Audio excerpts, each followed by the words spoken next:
joining us on the telecast is Raymond Vickery Junior, former U.S. Assistant Secretary of Commerce. Thank you so much, Raymond. Appreciate you joining us on the program. The first question is, Trump and Biden have sparred over the unsavory comment on Puerto Ricans. Could this impact the way Puerto Ricans and other migrants vote? Of course it can. Thanks very much for having me and asking this question. I think it's down to a very short period of time in which there are only few undecided, and those undecideds can be very much swayed by the kind of language, particularly that former President Trump is using. Right. Well, Kamala Harris strategically held a rally at the 16th Jan insurrection site. Attacks on Trump, calling him fascist, racist, a Nazi, resonating with the average American. What do you make of these comments? I think the average American is very much concerned in this election, and is concerned particularly about the issues of democracy and what happens with a woman's right to choose. I think the average American is very much concerned by pocketbook issues. Inflation has been a result of the stimulus given in order to be able to fight the recession that we experience from the pandemic.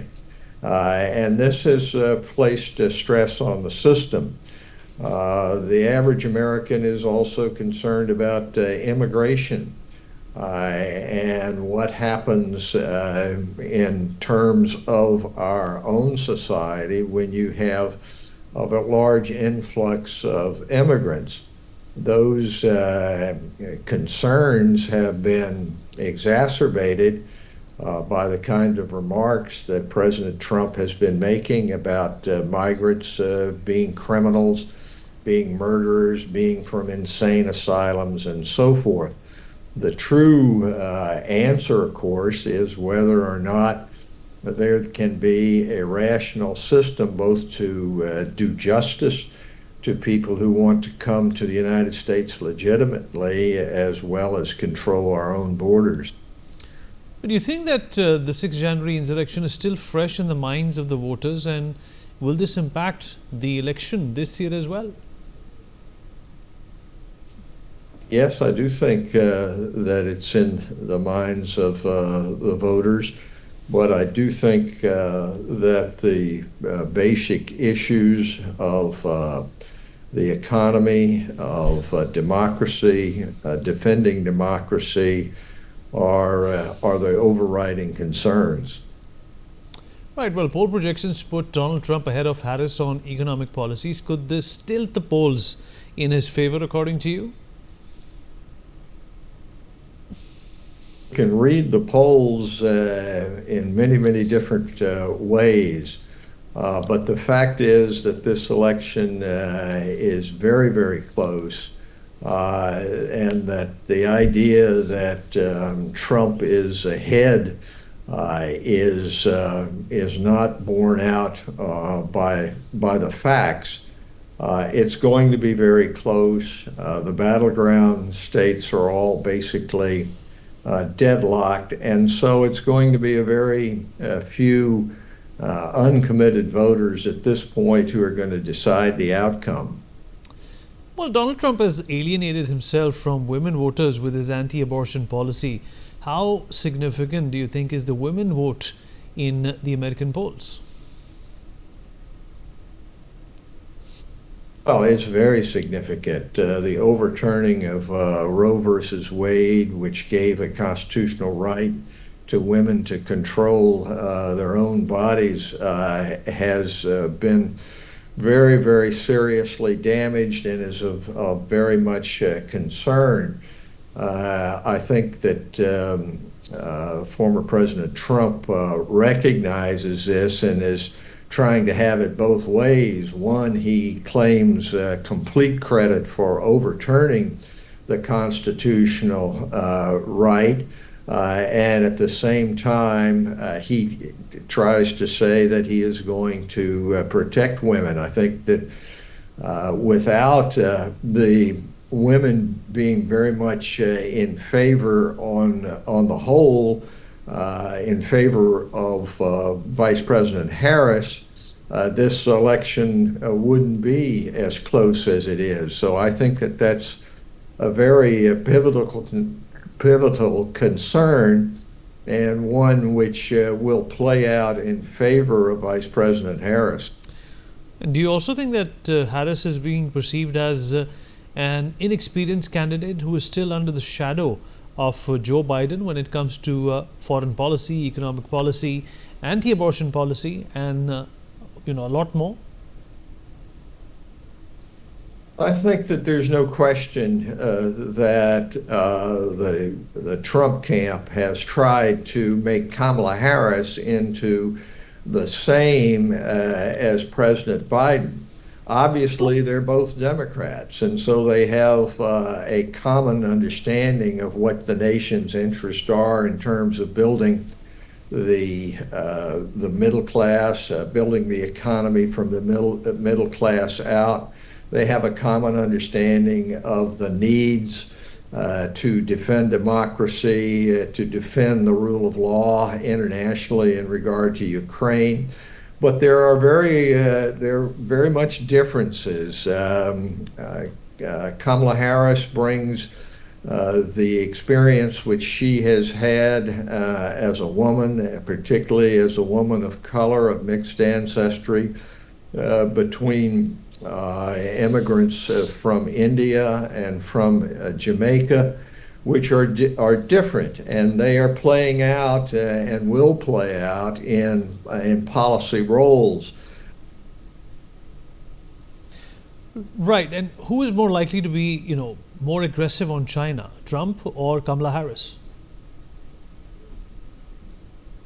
In that regard, there's a common understanding about the challenge posed by China.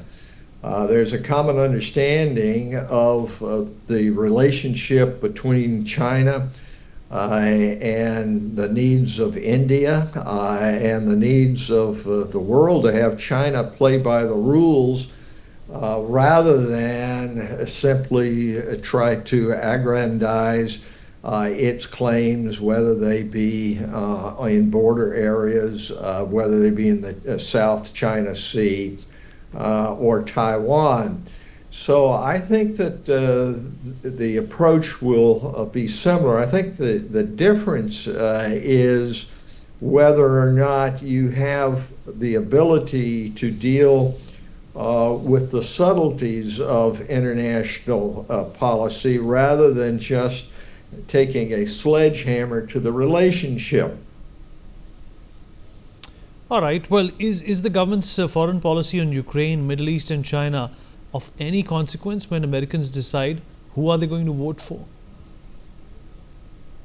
Just as in any democracy, whether it be India or the United States, in times of like these, domestic considerations are more important. People are more concerned about their own financial situation. They're concerned about taxes. They're concerned about health care.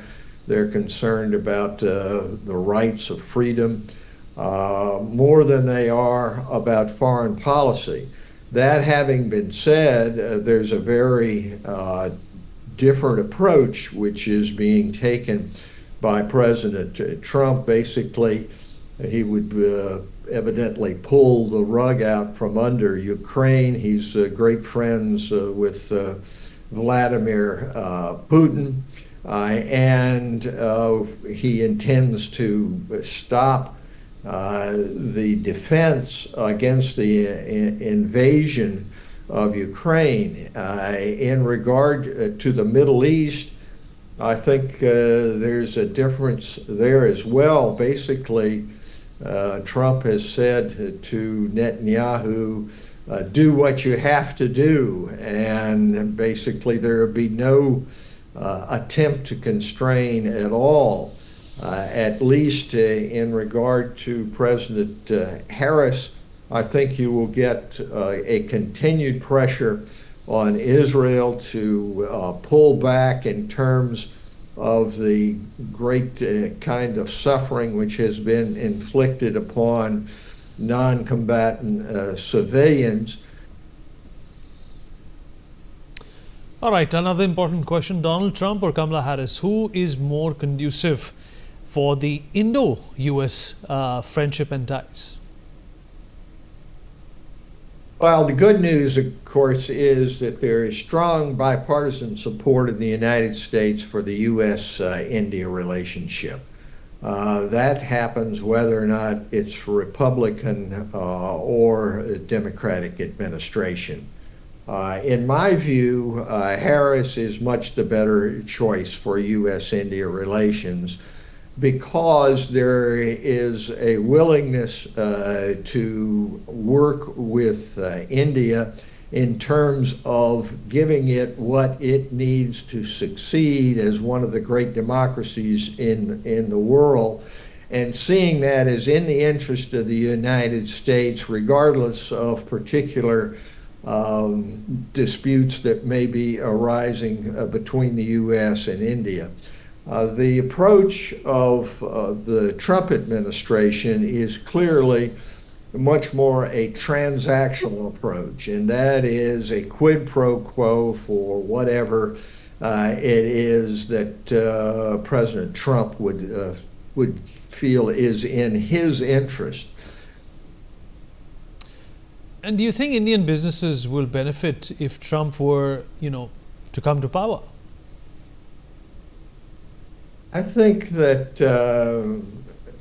India is going to be in a good position with the United States, regardless of who wins this election. I do think that the relationship will be much better under the non-transactional and overall commitment to democracy, which President Harris would have in her administration, rather than what's in it for me approach. For more such videos, subscribe to the NewsX YouTube channel, hit the bell icon.